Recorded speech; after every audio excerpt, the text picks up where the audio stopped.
Assalamualaikum warahmatullahi wabarakatuh. Perkenalkan, nama saya Devina Jelita Surya Dewi, mahasiswa Universitas Terbuka semester 1 dengan NIM 0575964955. Program Studi Pendidikan Kimia.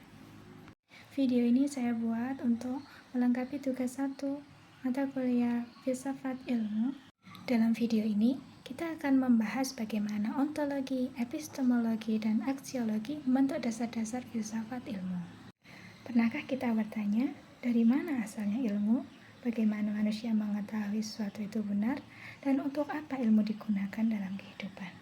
Nah, pertanyaan seperti itu akan dipelajari dalam filsafat ilmu melalui 3 landasan utama, yaitu ontologi, epistemologi, dan aksiologi.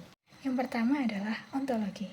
Ontologi membahas tentang apa yang menjadi objek kajian ilmu atau apa yang sebenarnya dipelajari oleh ilmu pengetahuan. Ontologi membahas tentang hakikat realitas apa yang benar-benar ada di dunia ini.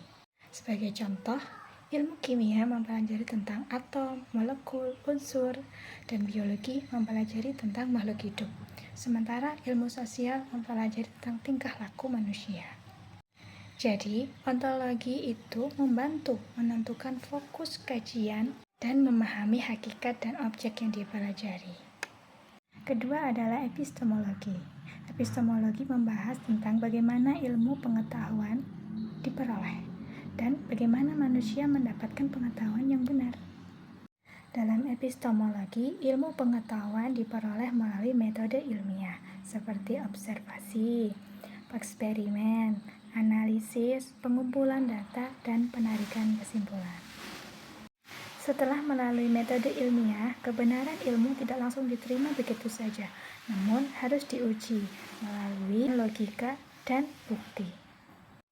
Untuk itu, ilmu pengetahuan terus berkembang.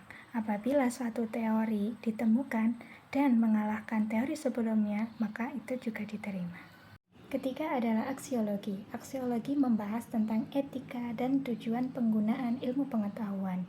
Ilmu bukan hanya tentang mengetahui sesuatu, tetapi juga tentang bagaimana ilmu digunakan secara bertanggung jawab. Contohnya, perkembangan teknologi dapat membantu kehidupan manusia seperti di bidang kesehatan, pendidikan, komunikasi. Namun, jika teknologi tersebut disalahgunakan, maka akan dapat merusak lingkungan. Oleh karena itu, ilmu harus digunakan berdasarkan nilai moral dan etika agar memberikan manfaat bagi masyarakat. Hubungan antara ontologi, epistemologi, dan aksiologi merupakan pilar utama dalam perkembangan ilmu filsafat. Ontologi menentukan apa yang dipelajari, epistemologi menentukan dari mana asalnya, dan aksiologi mengarahkan kepada untuk apa ilmu itu digunakan. Tanpa ketiganya, ilmu akan kehilangan arah dan tidak digunakan dengan baik. Sebagai generasi muda, kita tidak hanya dituntut untuk menguasai ilmu, namun juga bagaimana cara mendapatkan ilmu, bagaimana cara menggunakan ilmu dengan bijaksana dan untuk kebaikan bersama. Karena pada akhirnya ilmu yang bermanfaat adalah ilmu yang bukan hanya cerdas dalam teori, tapi juga bernilai dalam kehidupan masyarakat. Demikian video singkat saya, semoga bisa menambah wawasan dan bermanfaat. Terima kasih. Assalamualaikum warahmatullahi wabarakatuh.